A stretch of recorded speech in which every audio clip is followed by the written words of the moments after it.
Good morning. Today we will start socialist economy.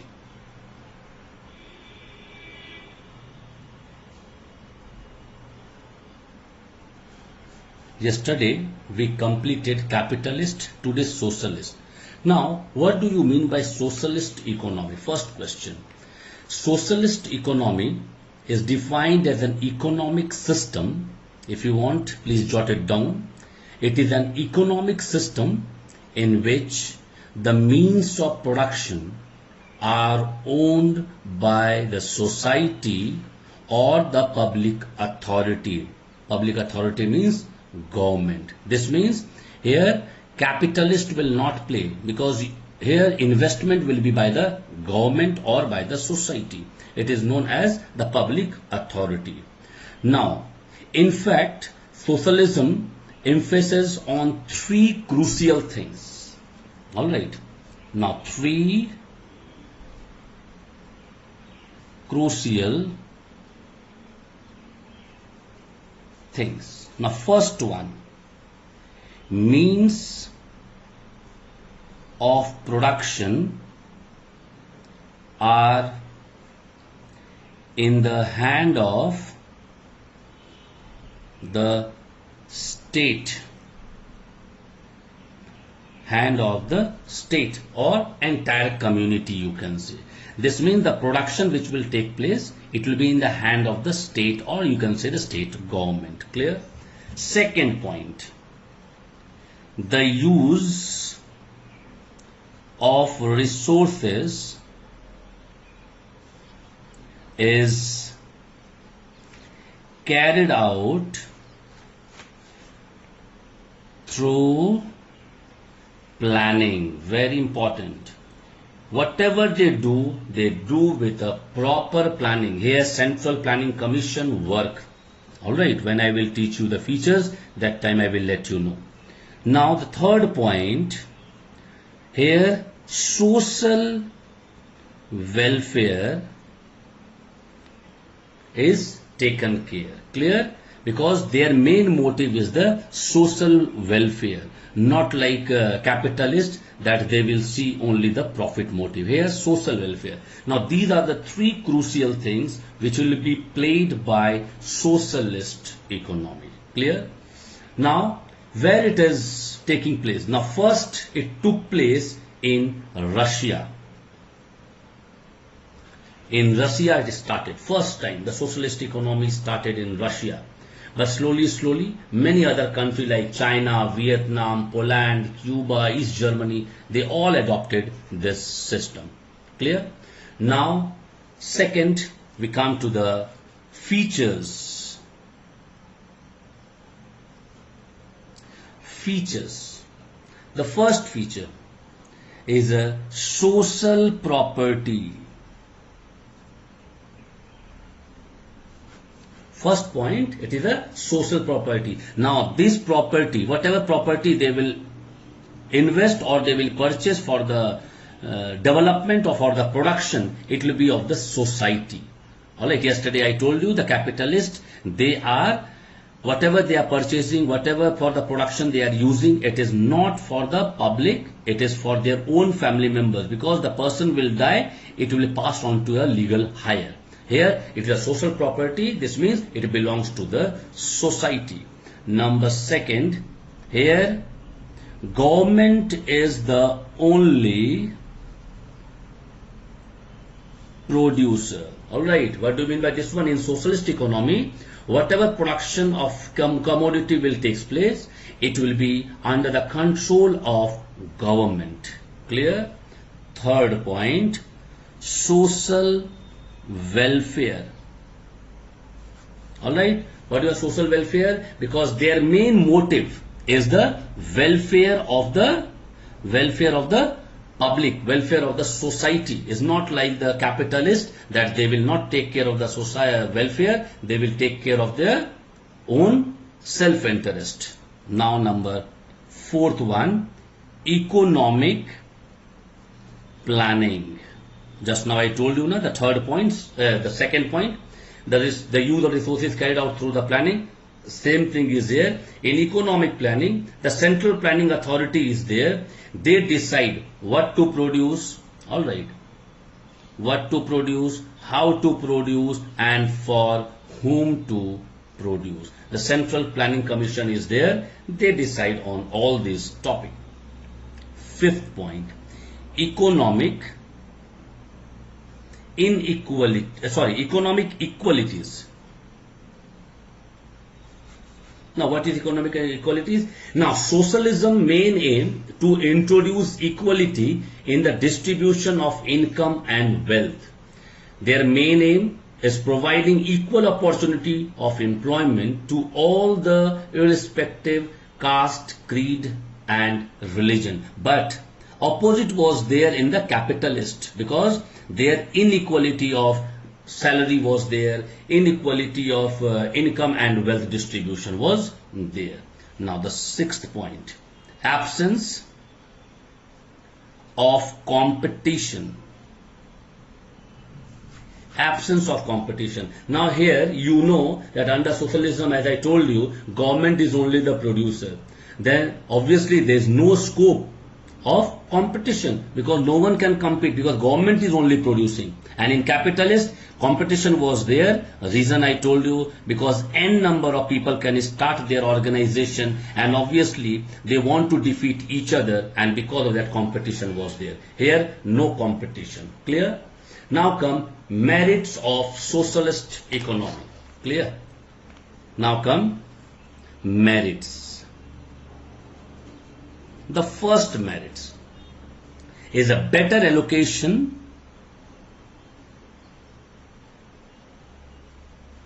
of resources. Alright, better allocation of resources. Now, to understand this one, you have to understand 3 points, which is given in your book also. You can sit to it. The number A point, it is given, socialism is based on the motive of welfare instead of profit motive. This means first one is welfare. Alright, better allocation of resources. First, you have to check that their motive is not to earn money. Their motive is the welfare of the society. Number second one, allocation of resources is made by the Central Planning Authority to promote social welfare. Just now I told you second point, that planning commission will be there. This means planning authority. Planning authority will be there, and they take care of this allocation of resources. And the number third one, there is no wasteful expenditure. Alright, no wasteful expenditure on ads. Alright, no advertisement at all is there in this one. Clear? Now come the second point, is a social justice. Now what is social justice? Alright, under this socialism or the socialist economy, inequality of income are reduced to a minimum. Alright, there yesterday I gave example of a teacher teaching in a private school. Today I am giving the same example, teacher teaching in a government school. Today I joined, your brother joined, your friend joined, and they all joined together teaching 9 and 10. Clear? Now they are posted in different part of Jharkhand state. Alright, in different district. Remember, if you will ask after 1 month what is the salary will be same, because they are teaching 9 and 10. Clear? Now this is known as social justice. They want to minimize the distribution of income. Number 3, economic stability. Now, what is economic stability? Now, in this, there is no price fluctuation. Clear? And no unemployment. Why? And because of that, economic stability is maintained. Alright. Now you will ask, sir, why it is like this? Because you know it is a planned economy. Socialist economy is a planned economy. There you will never see neither nor surpluses are there nor shortfalls are there, and because of that stability is there every time. But in capitalist, you have seen there was instability in economic condition. Clear? Now the fourth one is the social security and welfare. What is social security and welfare? Now you know here government undertakes various social security measures like the compensation for unemployment. Any accident took place, then also compensation. In sickness, they are giving benefit. In maternity, they give benefit. Old age people, they are getting pension. If any death took place, they are getting grant. Now you can understand when these organizations they are running, whatever money they are earning, they are even, you can say, they are taking care of us or the security we are getting from the government side. This is known as social security and welfare. Now the fifth point is a rapid economic growth. Now to understand this, again you will have to understand one or two points. Clear? The first point, all the available productive resources are used properly in a planned way. Again, proper planning. Proper planning. Clear? Here, for the economic growth of the nation, they are doing all the proper planning, whatever they are getting. Clear? After that, number second one, under this socialism, the state adopt economic planning, which is certainly superior way of development as compared to the mechanism of price. There I told you, in capitalist, they play a role of price, the price mechanism. But here, no price mechanism, because their main aim, after planning everything, their main aim is the welfare of the people. Clear? This means you can say under socialism, they adopt economic planning. Clear? Economic planning, which is certainly, I told you, is a superior one than the capitalist. Now the third one, under socialism, rates of saving and investment can be greatly raised. Now this means saving can increase. How saving can increase? See, first and the foremost question I told you yesterday about Hindu production. Alright. That in the mines, when the people are going, they are paying only 10,000 to them. And the same category worker, when they are going to the BCCL, they are BCCL worker, they are getting 80,000. Now 10,000, 80,000, hell lot of, you can see differences there. Now when people they are earning 10,000, they will eat or they will save. But in government one, you know their salary, in government sector they are getting huge salary. Even one teacher in standard 10, or you can say 9 and 10 when they are teaching, they are getting minimum salary. When they join, that time they are getting salary not less than 40,000 rupees. So you can understand how differences are there. And obviously when they are earning such a good amount like 40,000, 50,000, 60,000, 80,000, so they can save easily. This means saving takes place in, these are the merits of socialist economy. Now come to the demerits.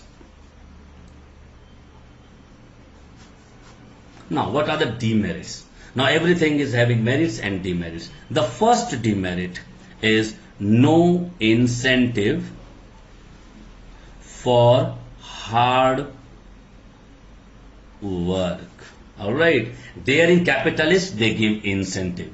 Here, this is the problem. In this system, you will see the people are simply made to work. Alright, because they are dictator. Central authority, the planning commission, they are a dictator, and they dictate and the people they do. And you know what happens? This reduce the people, alright, status, and they think it is a mere we are people, they think who are working, they think that mere we are only wage earner, and because of that they are not giving their 100%. Clear? This is known as they are not getting an incentive for hard work. Number second one, loss of freedom. Now this is also very important. Consumers are compelled to accept whatsoever commodities are produced by the government. Take example I am giving you.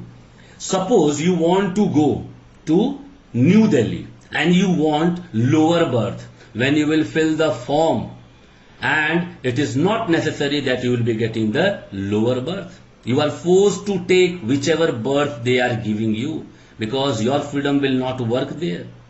Alright, and likewise whatever they are producing, you are forced to take, because none of the competitors are there in the market. Third one, loss of efficiency. Now, what is loss of efficiency? Now, first, there is a lack of incentive, just now I told you, which motivates the people. Obviously, it motivates the people, and because of that, when it is you are not paid or you are not getting incentive, you will not show your efficiency. Clear? First one. Second point, you see, production units are managed and controlled by the bureaucrats. Now, when they will manage the bureaucrats, you know, they are not every time efficient like the private entrepreneur, because private entrepreneur, they hire such type of people who is having a good knowledge about the business, and you cannot understand or you cannot think that bureaucrats every time they are having such a good knowledge as the private entrepreneur they are having, and because of that their efficiency they cannot show. Clear? Now the fourth one is known as red tapeism. Many a time they ask, explain red tapeism or define red tapeism. Now, what is red tapeism? First, let me give you one example. When you go to the government sector with one of the paper, now there are so many tables in a government sector. Your paper will be passed from one table to another table. You don't know in how many days. It takes long time. Alright. Now, when files are moving from one place to another, paper is moving from one place to another, from one table to another, and obviously their decisions are also not concrete. You cannot go and claim. Alright, we know right to service is there in our country, but how many of we go to claim in the court against them? Because we are afraid of the government workers. We are not going and claiming, sir, this is the particular time given to the workers that within these particular days they will have to issue me the death certificate or license or whatever, but they have not given. How many of we go? Yes, few people are there. I'm not telling 100% people they don't go for this, but few people are there, and because of that what happens, from one table to other, it takes paper moves so slowly, alright, that it reaches to the to the last table. Maybe it will reach or not, no one knows, but if it is reaching also, it is taking hell lot of time. This is known as red tapeism. Now come the fifth point. Alright, concentration of economic and political powers. Now this is very important. Alright, you know, a handful of politicians are there, bureaucrats are there, they are dictator. Alright, you have committed some mistake. Maybe you have committed some mistake and you are jailed for that one. You will not believe the political power that time, they play a major role.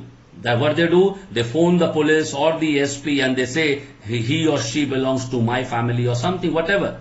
Alright, and they are forced, SP and they are forced, because they will have to leave because the phone came from MPs or the political powers. Now these are the very, means what to say, we cannot do also anything because everywhere it is happening, and because of that there is a concentration in the socialist, I am telling you, there is a concentration of economic and the political power. One who is having money, they can do whatever they feel like. Economic, alright, political, if you have political power, whatever you feel like you can do. Now these are the points we should remember, that alright, they are dictators, but sometimes what happens, even when you are showing your authoritarian power, then that time also few people are there, they are very adamant or they are very strict regarding all the rules and regulation. They will also not leave you, but hardly it happens. Maximum time what happens, the political power works like anything. In next class we will start mixed economy.